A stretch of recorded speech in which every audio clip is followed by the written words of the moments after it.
অনেকে কি দিয়ে ঝাড়ফুঁক করবে খুঁজে পায় না, আছে না নাই? আপনি সূরাতুল ফাতিহা পড়ে ঝাড়ফুঁক করবেন। অসুস্থ ব্যক্তির গায়ে সূরা ফাতিহা পড়ে ফু দিলে সুস্থ করে দেয় কে?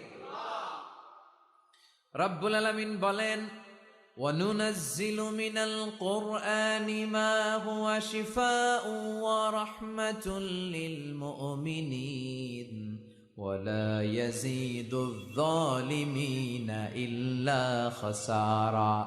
আল্লাহ বললেন, আমি কোরআনের মধ্যে শেফা রেখেছি। এই আল কোরআন আল কারীমের ভেতরে আমি আল্লাহ রহমত দিয়েছি। কোরআন পড়ে ফু দিলে অসুস্থ ব্যক্তিরে সুস্থ করে দেয় কে?